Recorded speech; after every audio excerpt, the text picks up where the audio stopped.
So good morning. Let's start today's class. So in the last class, if you recall, we were looking at the noise, about noise. We looked at the noise of a resistor. We looked at the noise of a device, a MOSFET device. Primarily, it has the drain to source noise or the drain noise current, which we talked about. Then we saw about how the terminals of the device, the source, the drain, and the gate, they have the noise as well. The drain has some noise because of the parasitic resistance in the N plus region. Same way with the source, and we looked at gate noise in some detail. We looked at flicker noise of MOSFET device, right? And we looked at flicker noise corner. So that's as far as we had progressed. So today what we will do is we'll try to kind of wrap up our discussion on noise and touch upon nonlinearity. And with that, I hope to complete this module today. And from next class onwards, we'll start looking at current mirrors. So till now, I think we have looked at all the different tools.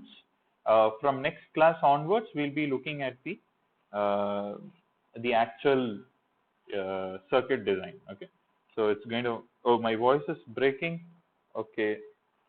I'm not sure if it's an internet issue. I'm in the institute, so hopefully the internet connection should be good. Just let me check whether I'm in the right Wi-Fi. Yeah, I am in the right Wi-Fi. Is it still the same or?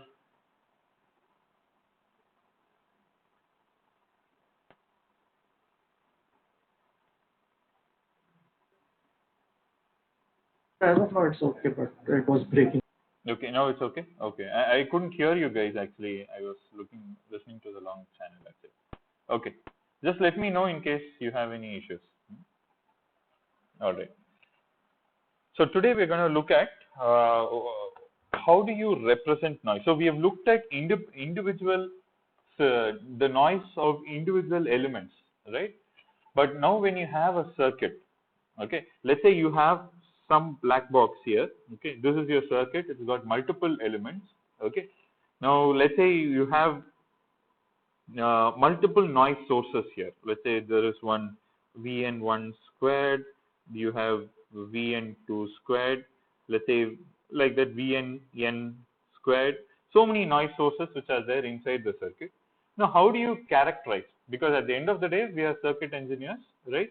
We are going to design circuits. We are going to look at the performance of the circuits.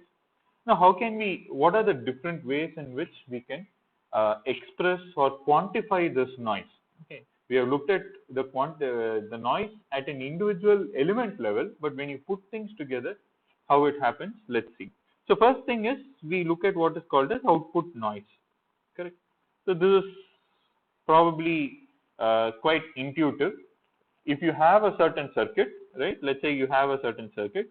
This is your V out terminals. Let's say this is plus and minus, right? And basically what you will see is you will measure the noise that is coming here. So what is the noise that is coming out? You will say V out N square bar. Basically this is the power spectral density of the noise at the output, right? Okay. Now let's take an example. Okay, what we will do is it makes it easier to talk with an example. So let's take a simple common source amplifier. Okay, so a common source amplifier is some drain resistor. This is the device. Let's say this is your Vin. Okay, so in order to do your noise analysis, what you do is, of course, you form the small signal equivalent circuit, but with the fair degree of experience, you can kind of do it even without going through that route. Okay, so you set all your inputs to 0. Okay, so and what you do is add all the noise sources, right? So if you look at this device, so the input is going to ground, right?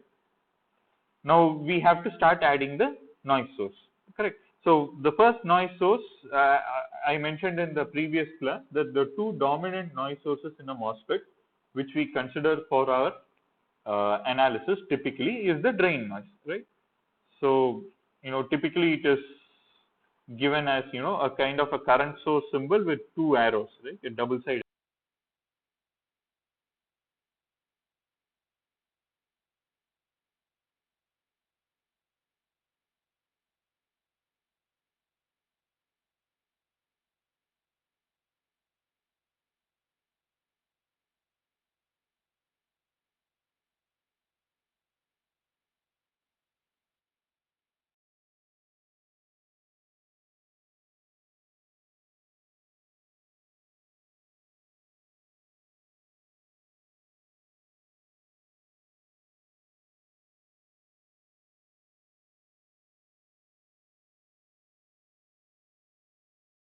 Are you guys able to hear me? Yes, sir, we are able to hear you. Right. Okay, fine. Right. I need to fix. I don't know if some driver issue with my Bluetooth. Okay. Anyway, all right. So here, what we do is so we know that our RD also has noise. Either you can represent it as a series noise voltage, or in this case, because for convenience sake, we can just say it's a shunt noise current whose PSD is 4 kT by RD, right? And then what about the flicker noise? So we have to model the flicker noise. Oops, yeah, I saved it. So let me just redraw it here.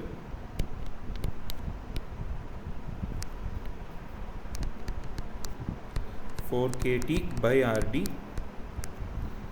and let's say it goes to this, and this is 4 kT gamma GM, and we have a VNF squared, right, going to ground. So now this is the noise equivalent circuit, correct? And we need to basically find out, this is our output V out. We are interested in what is V out N squared, correct? So how do you do that?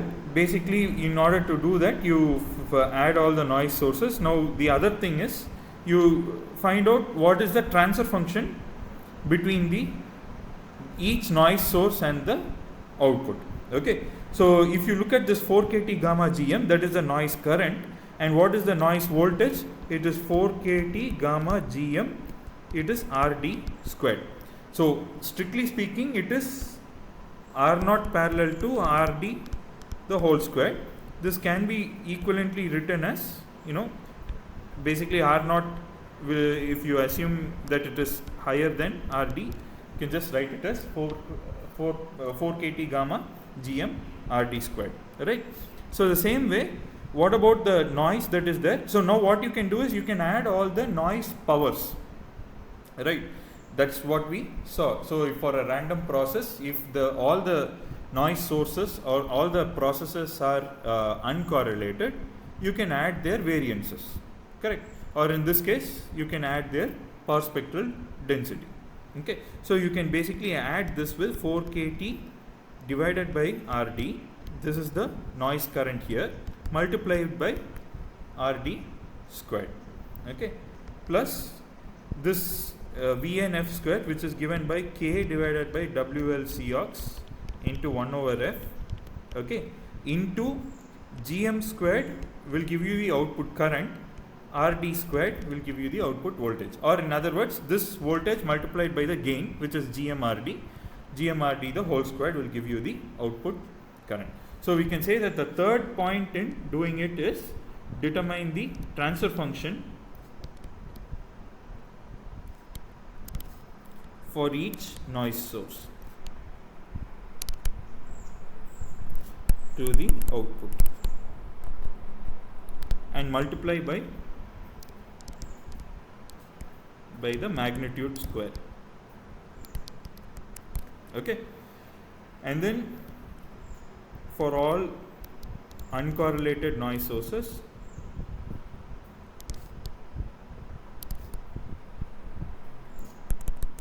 add their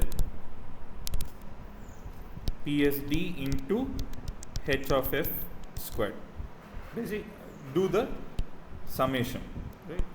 Basically, do summation of all their different things. Basically, that will give you a output. So here V out n squared can be written as, you can kind of do a little simplification here. Maybe you can just take RD squared out, right? Or yeah, so you can just leave it like that: 4 kt gamma gm RD squared plus 4 kt RD plus k by WL Cox GM RD squared by F. Okay, this is going to be your output noise. All right. Now, one thing that we can, so why did we do this analysis, or rather, what is the use of this? Basically, you know that, like, if you have this common source amplifier, so as you increase GM here, or as you increase RD here, or output noise is going to go higher. Okay, that is the information that you get here. All right, but let me give you another problem with this, quantifying the noise as just the output noise. Okay, let's say I have amplifier A1, okay, and let's say I have amplifier A2. Okay, now the gain of A1 is greater than the gain of A2. All right, and let's say it is adding certain noise N1 and this is adding certain noise N2. Okay, now what happens is, how do you compare these two amplifiers? Okay, it's very difficult to compare, because if you want to compare or rather, let me just say N out 1 and this is N out 2. Okay, now how do you compare these two amplifiers? It's kind of difficult to compare, because see, the input itself will have a certain SNR. The input signal will have a certain SNR at the input, and the output will have a certain SNR output. Okay, so the best way to compare, I think someone raised this point a couple of classes back, right? So when you have two amplifiers, the best way to compare is basically by comparing the SNR degradation which happens between the input and the output. Okay, so that's why in many RF systems we talk about what is called as noise figure. Okay, noise figure is given by SNR in by SNR out, but in analog systems we do not talk about the noise figure so much. Okay, we look at another quantity which is called as input referred noise. Okay, all right. So the reason that you need it is because, like, the amplifier, if you have two amplifiers which have two different gains and you look at the output noise, okay, if you only consider the output noise quantity, you will come up with a very bad estimate, or you will come up with a wrong kind of an idea. Another example is basically like this. Let's say you have this, you know, V in, and this is what we saw right now, and let's say you have a noiseless amplifier. Okay, so now if you look at the total, if let's say this is A0, this is noiseless. Okay, this is another example, example 2. Now this is noisy and this is noiseless, but then let's say there is a certain amount of noise here, N1. Okay, now what will be the value of noise here? It will be A0 times A0 squared times N1, correct? Now if you just compare the performance of this amplifier and this amplifier, you will say that, you know, this is bad because the output noise is even larger now, correct? But the truth is, this is actually an ideal noiseless amplifier. So our concept of only looking at the output noise will give us very erroneous results, or we cannot make proper just comparison between two amplifiers. So which is why what we do is we come up with this concept of input referred noise. Now what is input referred noise? Basically you calculate the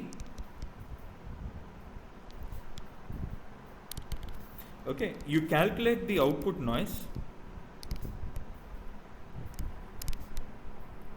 and then you divide by gain square. Okay, so what happens is, let's say you have this particular block which is a noisy, let's say, amplifier, okay, and you have some V out n squared, okay, which is coming out. All right, now you represent this like this, okay. You say that this is going to be a noiseless amplifier, but at the input, okay, you add this noise.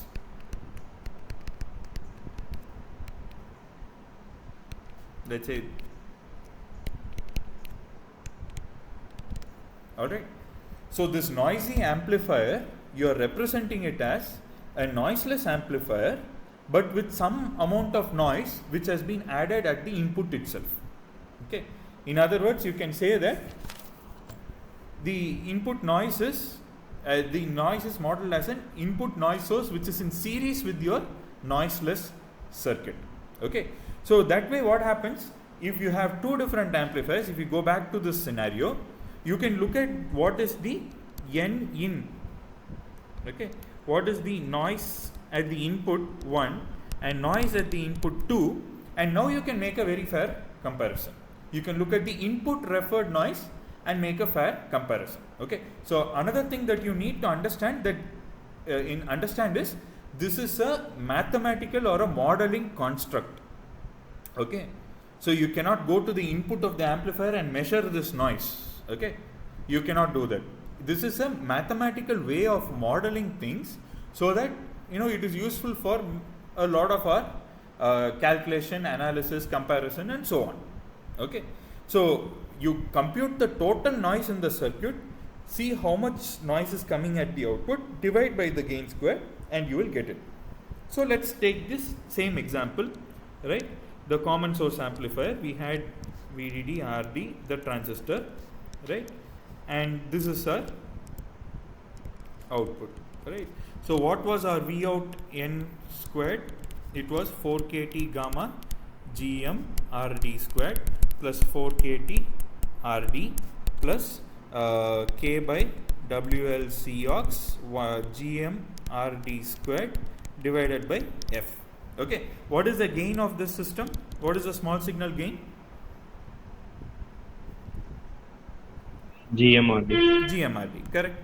So GMRD is the gain. So now we need to divide by GMRD squared. Okay. So Vn in, which basically is the input referred noise, is given by this divided by V out n squared divided by GMRD squared. So what do you get? Here you get 4 kT gamma by GM, right, plus 4 kT by GM squared RD plus, because here what you will get is KWL Cox into F. Okay.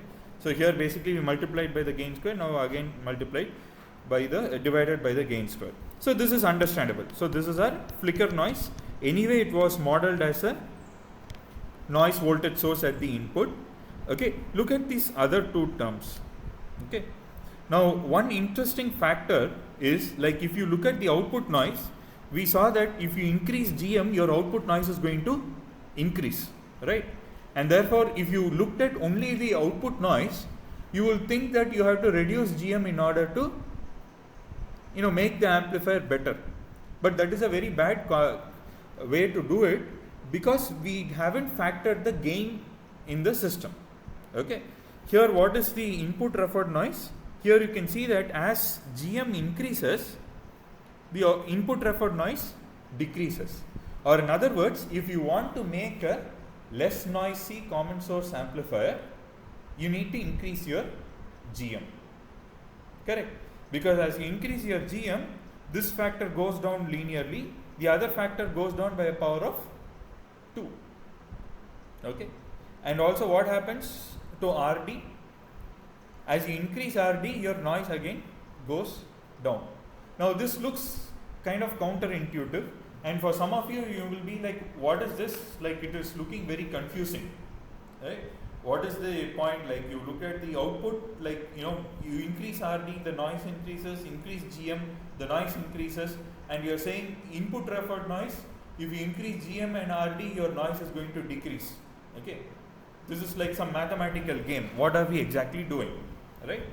And now you are saying that if you want a lower noise amplifier, I should go and do the counterintuitive thing, which is basically to increase GM and increase RD.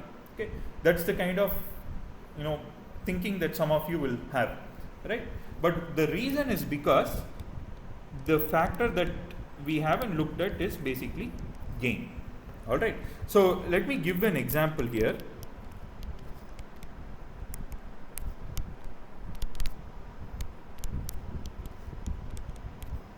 Okay, so let's take example case 1. Okay, GMRD is equal to, let's say, A1, and this is case 2 where GMRD is equal to A2, and let's say A2 is greater than A1. All right. Now what happens is, let's say it has a certain let's just compute the signal to noise ratio. Okay, let's say we have a signal coming at the input.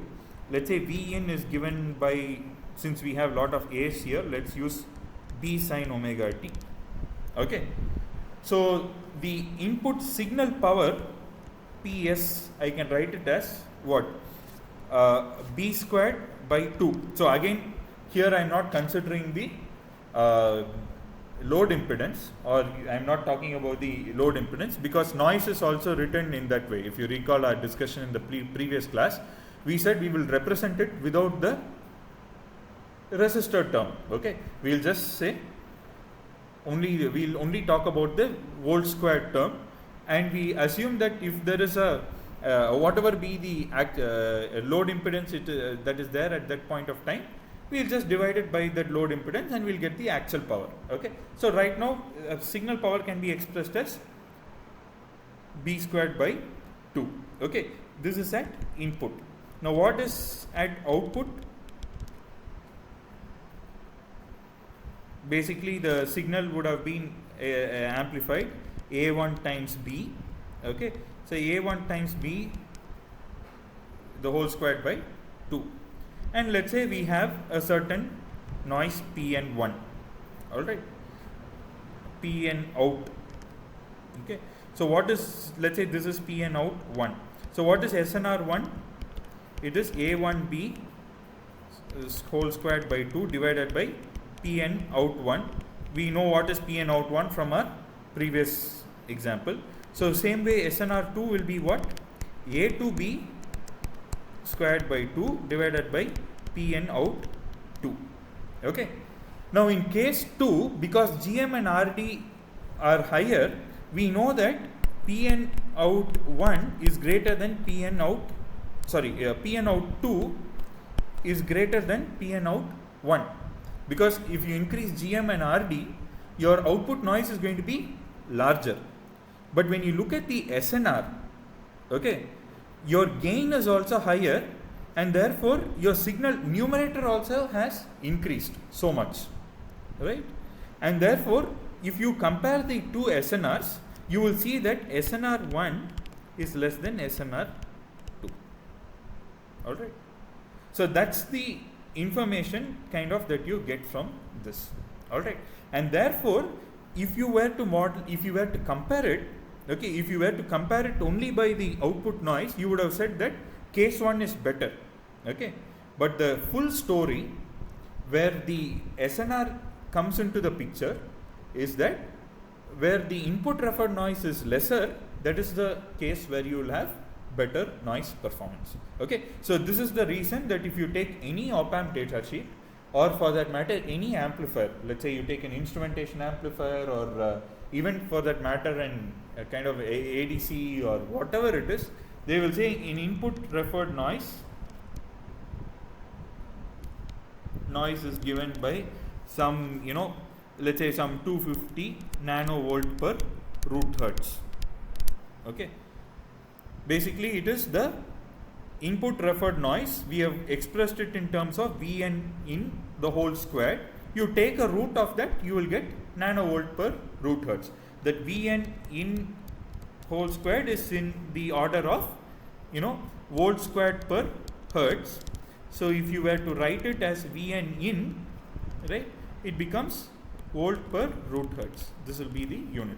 So you take any op-amp data sheet and you will see input referred noise is given as some nanovolts per root hertz or something like this. All right. Okay. Fine. So now we come to another the last part about noise. See, this is, we said that you can take a noisy amplifier and you can say that the noise is Vn in squared. Okay, you only talk about the noise as an input noise which is in series with the input. Correct. This is our noiseless amplifier, and then you have your output. Okay. Now this works well when Rn is very high. Okay, that is in the case of this common source amplifier, right? What are you looking at here? What you are looking at is the DC current flowing inside is 0, right? At DC the current is supposed to be 0, the impedance is infinity. Okay, right? Of course, in modern processing you might have some very small leakage current, but still it is like an extremely large quantity, right? Unlike BJTs. Okay, but there are other amplifier configurations like common gate and so on, where the input impedance is not exactly very high. The input impedance is low. Or even for another example is the same common source amplifier. Let's say you have a very large capacitor here. Let's call it Cin. Okay. All right. Now what happens is this source has a Thevenin input resistance, Thevenin resistance RS. VSRS is the actual source, right? Now you have an input capacitance. Okay. Let's say this frequency is fairly high, and so you cannot say that the input impedance is very high. The input impedance is not very high. Now what happens is, if you do the analysis and then say I have only an input voltage squared, you will end up with a wrong result. Okay. So for example, you can go through Razavi's book, The Discussion on Noise. There is a chapter on noise. Okay. So they have, so what you would do is, if you just say that it is a input referred noise, you can pretty much, kind of doing some rearrangement, you can say that, input noise Vn in squared, Rs and Cin, this forms a low pass filter, and therefore this low pass filter's transfer function, let's say HLPF of f squared into Vn in squared, should be the effective Vn in for this system. Okay, but this is wrong. Okay, you will not get that. Okay, so they would have explained it in the book. You can look at that small analysis. Basically there is something lacking. Okay, this kind of just a series voltage source alone is not going to describe your system properly. All right. Okay, so because what happens is, like, you will see that based on the source resistance, your input referred noise is going to change, which is totally against whatever we discuss. All right.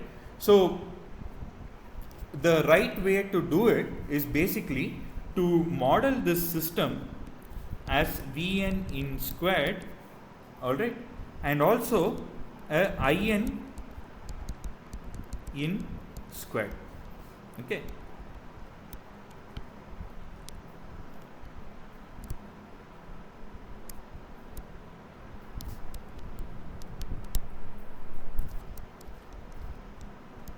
Okay. So this is the way we model a system. If your input impedance is very high, you can just go ahead with only a input referred noise voltage source, that is enough. But when you have the input impedance which is not very high, you need to model it as a input referred voltage, so noise voltage source, and an input referred noise current source. Okay. In other words, like if you short circuit the input, okay, so how do you find out INN and VNN? Okay, so the way you do it is, okay, you short circuit the input, okay, and find the V out n squared. Okay, you will end up with a certain V out n squared, and that, so if you short circuit the input, what happens?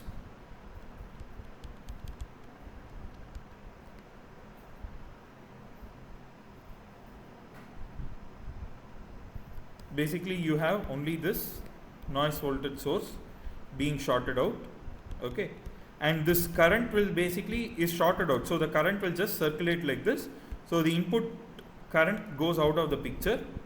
You have the, let's call it V out N1, okay, that divide by gain squared, you will get Vn in squared. Basically that's what we did even for the previous thing, right? We set the we kind of set the input to 0, or in other words short circuited the input, found out the output noise voltage squared, divided by V gain squared, we got Vn in squared, right? And for the noise input referred noise current source, what you need to is, you have to open circuit the input. Okay, so what happens? This Vn in squared is hanging in thin air. Okay, so it really does not come into the picture. You have only In in squared. Okay, so as I mentioned, now the input impedance Rn is not infinite, it's not high, and therefore the noise current will now flow inside.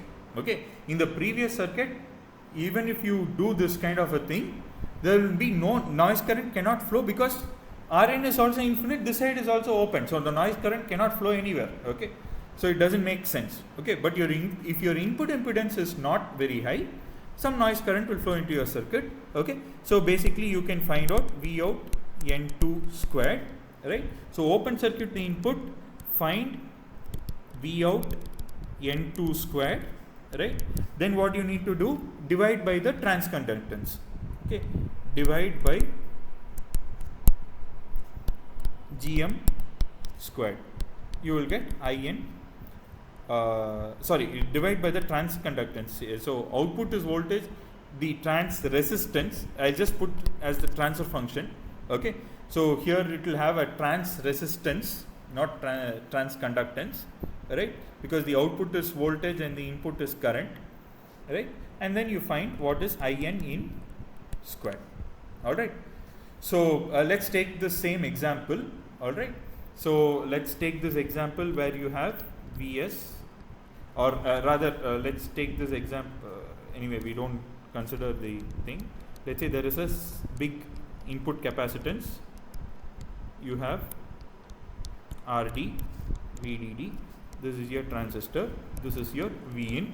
Okay, we are talking about a certain frequency where the capacitance kind of comes into picture. Okay, so now what we are doing is, first we short circuit the input, right? So what happens, you Vn goes to 0, you have this capacitor, okay, and then you have this Vnf squared, right? And then you have all the rest.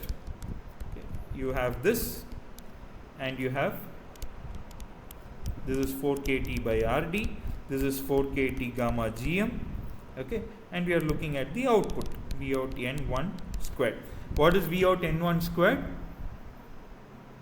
Basically it is the same thing, right? So we have already seen that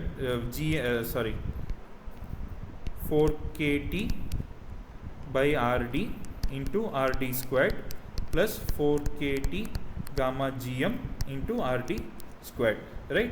Now what is Vn in squared? Okay, of course, plus let's say k by WLC aux 1 over f GM squared RD squared. Okay, so input referred noise is pretty much the same. Okay, it's pretty much the same, 4 kT gamma by GM plus 4 kT by GM squared RD, right? And of course by k by WLC aux 1 over f GM 1 over, that's it. All right. Now this is something we have already done. Second part which we haven't done is basically this. Okay, what is that part? We have to find out, open circuit the input.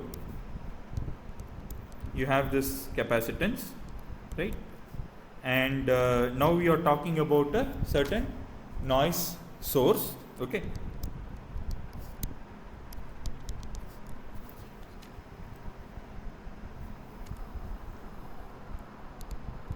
we are talking about we need to find out IN in squared, right? This is the noise. So VN out 2 can be written as what? First of all, IN in squared into 1 by C in omega the whole squared GM RD whole squared, correct? Because the noise current has to flow through this capacitor, develops this is the voltage that is developed, and multiplied by the gain squared. Okay, but at the same time we also know what is the VN out squared, right? It is 4 kT gamma GM plus 4 kT by RD, the whole thing into RD squared. Okay, this is what we have already seen. So now what you do is you equate the two and you find out what is IN in squared, because we are not talking about flicker noise now. I am just showing you what happens to the thermal noise. So if you just equate the two, you will basically find that it becomes Cn omega the whole squared 4 kT by GM squared into gamma GM plus 1 over RD. Alright. So when you have an input impedance for any amplifier which is not equal to infinity, or which is not a very high value, if it is a lower value, okay, either at lower frequencies, or if at the frequency at which you are interested in, if the impedance is low, you need to model the circuit not only with the input noise voltage squared, but also with the input referred noise voltage squared and the input referred noise current squared. Alright. Okay, and the way you do it is you short circuit the input and then you find out what is the input referred noise voltage. You short circuit the output, find out the output noise voltage, and then equate it to what it should be if you have a input referred noise. Okay, and then you find out what is the input referred noise current. Alright. Okay, so with this we'll conclude our discussion on noise. In fact, what we will do is, like, when we go through the different amplifiers and other circuits, we are going to look at all these other. We are going to look at the frequency response. We are going to look at noise at lower frequencies, noise at higher frequencies, DC bias. Basically, we look at all aspects of each circuit that we will look at from next class. Okay. So quickly, let me talk about nonlinearity. Okay. Now, what is the origin of nonlinearity? The primary origin of nonlinearity comes from basically this, right? Let's say this is IDVGS curve, and how does it look? It looks something like this, right? So if you, for the time being, if you assume that it is a square law device, of course there are a lot of other, non-idealities which we have already seen, right? Let's say you are biasing here. Let's say this is VGS naught. Okay, this is your bias point. Okay.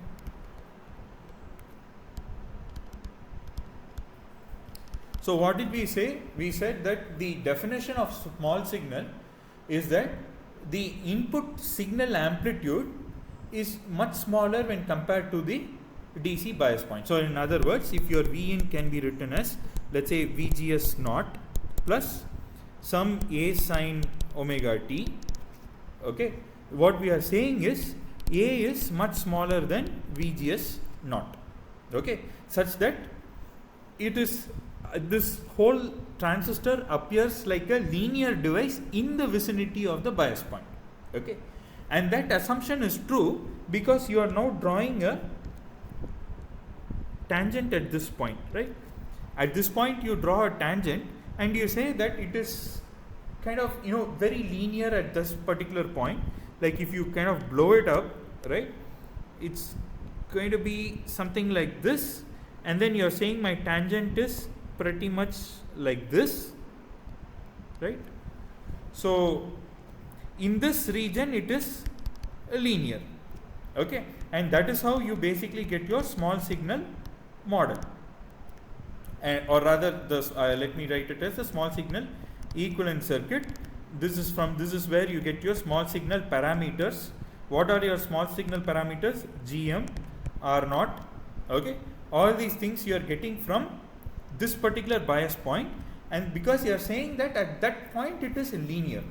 But what happens as A increases? What happens as the amplitude of the signal increases?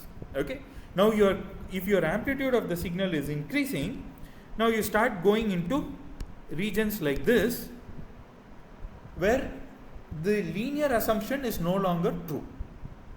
Okay, so the GM is no longer linear. Okay, the GM becomes voltage dependent.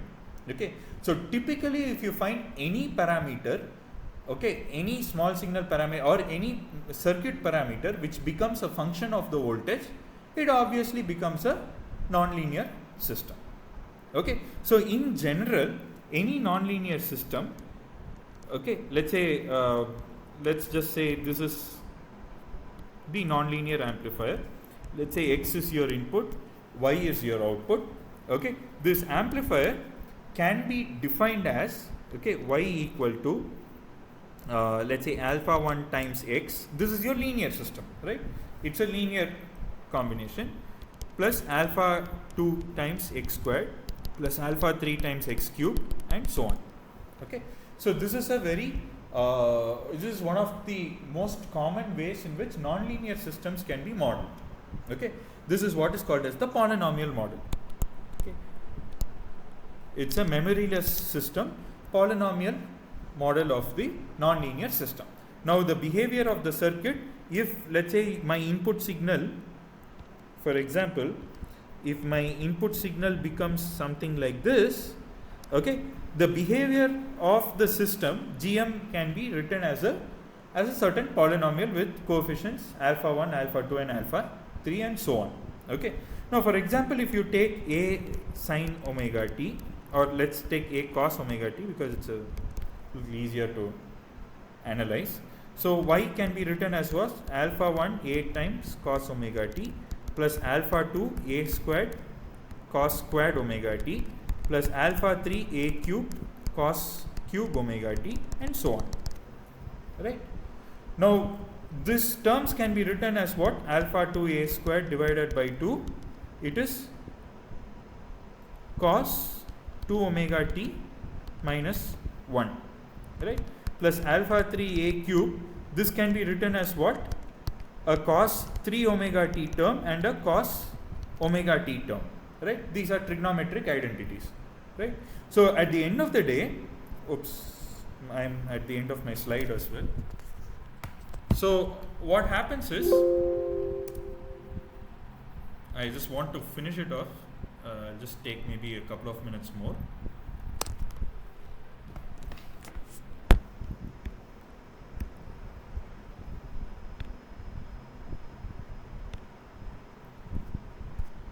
Right, so basically you will, if you give a 1 kilohertz tone, if this is your input voltage, it's a 1 kilohertz signal. At the output you will have what? You will have a 1 kilohertz signal, you will have a 2 kilohertz signal because of the cos 2 omega t term, and you will also have a 3 kilohertz signal because of the cos 3 omega t term, and so on. Okay, so if you consider the 4th order nonlinearity and the 5th order nonlinearity and so on, you will basically get 4, 5, 6, 7 and so on. Okay, so this is the 4th order, 5th order, 6th order, 7th order nonlinear terms. Okay, now what happens is there is a certain way to quantify it. Okay, so we have what is called as HD2, harmonic distortion 2. Okay, this is given as the amplitude of, let's say let's say F1, the or let me just kind of write it as the amplitude of fundamental, and the numerator is amplitude of the second harmonic. Okay, so the same way HD3 can be written as, let's call it as A3, the third order harmonic by the first order or the fundamental amplitude. Okay, and so on. So you can define HD2, HD3, HD4, and you can keep going on. All right, and there is also what is called as a total harmonic distortion, or in other words THD. Okay, so if you look at any amplifier also, they'll be talking about THD, right? And THD is basically given as, okay, so some people define it actually, so some people define it as a square of the whole thing, right? Square of the whole thing. Okay, so total harmonic distortion is given by A0 squared at the bottom.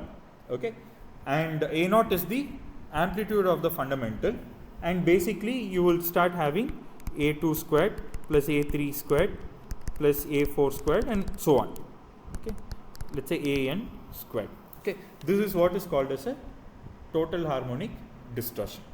Okay, A2, so that is like, so the way in which it is done is like in simulations also, or for that matter in measurements. If you have your chip and you're measuring it in lab, basically you say give a single tone input, okay, at a certain amplitude, right, and then you measure what is the fundamental component, and then you measure the second order components, the second harmonic, third harmonic, fourth harmonic, and so on.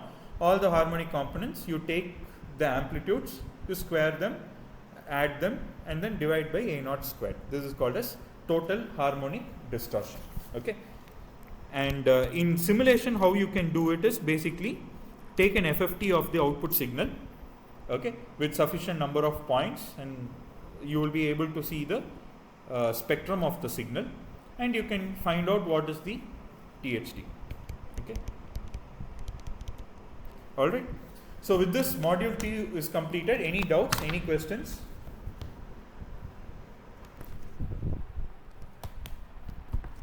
Okay, all right. So thanks everyone, and have a nice day.